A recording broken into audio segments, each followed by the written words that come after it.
All right, I'm just going to say it on Guentzel. No change from yesterday. Clearly, the price is very high.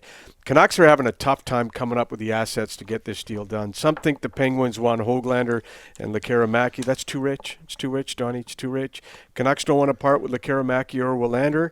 That's their two top prospects. But here's where it gets the problem.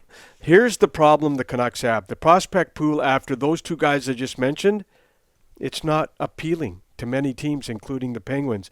If the Canucks are going to get Guentzel, they're going to have to go to a package they're very, very uncomfortable with. And they're just not working on Guentzel, Donnie. They're working on other guys, too. It's just not the entire focus is on Guentzel. They've got their lines out to other players as well. But the thing is with Guentzel is they know him. Rutherford now they only acquire people who have been in the Penguins organization. Anybody who isn't Canadian, that's who they pick and up. Milstein right? clients. Right. Tyler Toffoli. Okay, so the next best top six winger out there is Tyler Toffoli, and we have already stated on this show many times that the Canucks have big-time interest in Toffoli. He played here in Vancouver, was great in the bubble, never wanted to lead, told his agent, get the deal done, and then they didn't make an offer because they were capped out. The old regime, they had to let him walk. So anyways, you don't just call... He got hurt in the bubble, too. Remember that? Yeah, he got hurt. You know what? He took the puck on the skate. Anyways, you don't just call it Toffoli today because you're out on Guentzel. You start planting those seeds weeks before, Donnie. And they've identified him as a player they love to have here. And there's chemistry with certain players, Don, on the Canucks with Toffoli. He could walk into Vancouver right now, Toffoli, and say, you know what? I know a lot of these guys in this dressing room. I like this. He didn't want to leave Vancouver. He had informed his agent, get it done so I could stay, Don. They couldn't do it. 26 goals in 61 games for Toffoli in New Jersey. Doesn't look like they're going to make the playoffs. He's going to be a UFA. And other players the Canucks might be interested in. Yesterday there was some noise surrounding Jason Zucker. Where's that at? Yeah, Zucker's still there. I talked to Zucker's agent last night. Canucks are still in there poking around on Zucker. But what is Zucker in my eyes is I'm not saying he's not priority number 1 or 2 or 3, but he's a guy that you keep in touch with, Don. You fall out on Guentzel. And I'm going to tell you something else about Toffoli. The price on Toffoli is going to be big. All those teams that couldn't get Guentzel are going to move over, just like Vancouver to Toffoli. New Jersey's going to sit back, and they're going to love it. They're going to love it because there's going to be a big bidding war for Toffoli. So it's, you know what, and if you lose out on Toffoli, well, you know, you're still going after that guy, Zucker, who they have a relationship with. Rutherford does. I know we keep bringing this name up, but Phil Kessel. Yeah. If everything else doesn't work out, is he the safety valve? I have said from day one on February 13th when Phil arrived at the airport that the two sides did this because they wanted to make it happen, Donnie. I wasn't so sure on the weekend. I'd heard some stuff that maybe it could go south, but was told yesterday it is happening more than not. Do you sign him, Don, and send him to Abbotsford for 2 weeks on a condition he's sent?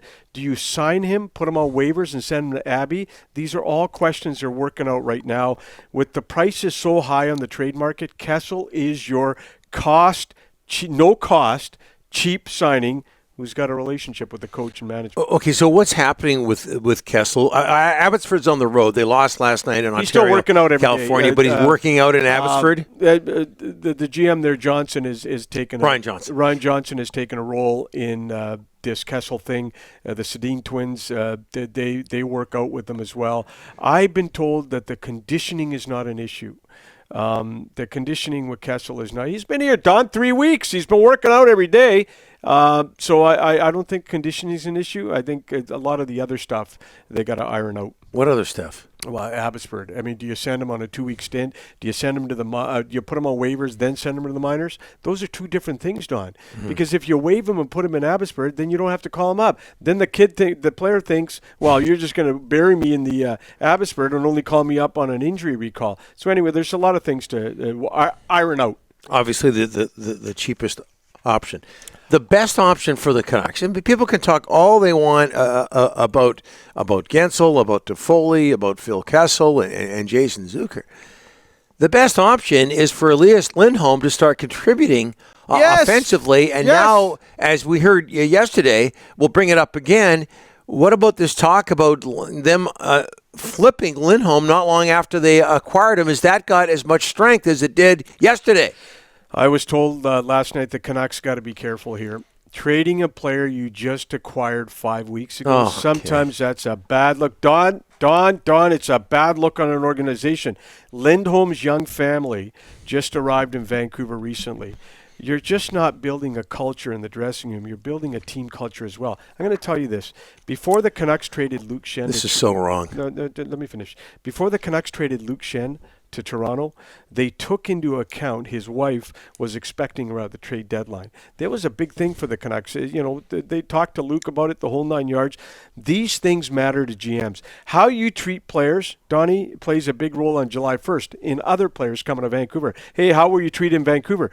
When players are on July 1st, they ask other players, hey, how are the Canucks treat you? How's the treatment? All that stuff matters. You're building a team culture, not just a dressing room culture. But I think that's a thing the Canucks are taking into consideration. I really do. Well, that's all nice. That's all fine and dandy. I don't know if that helps you at the most important time of year. There's a good chance Elias Lindholm's going to leave anyway. Well, whether if they keep him, he moves his family here. He's going to be moving as a UFA. Yeah, I get it. Anyway, in a couple of months. So I get it. How loyal do you want to be if somebody is not? And again, I'm a family guy. You're a family guy. Absolutely. I feel for them in that situation. Yep. But you're probably going to leave anyway. Yeah. Like the chances are, Lindholm is going to sign somewhere else. I will be shocked if the Canucks re-sign Lindholm. Oh, there you go. Well, okay, but they only acquired him 5 weeks ago, Don. 5 weeks ago. Very rarely do you give the package you do for Lindholm 5 weeks ago and then trade the guy. It's just almost unheard of. Right, almost. It is, except that story's out there. Yeah. That and you in our business, when there's smoke, there's fire. Yeah. And I feel for somebody who's moved his young family to Vancouver, and I get that you're worried about the reputation of the organization. Yeah, that matters. This just in, July 1st hasn't worked out all that well for this franchise in the past, in the recent past, as a matter of fact. I get it's a different regime, but that history is there. But again, Elias Lindholm hasn't worked out so far. If you got a deal on the table that you think is going to make your team better, make your top six better, which they really need to do. Oh, big time. You got to go for it because, again, he's probably going to sign somewhere else. Yeah. No, I don't. Put that in your pipe and smoke it. I don't see how they could bring him back. I just don't.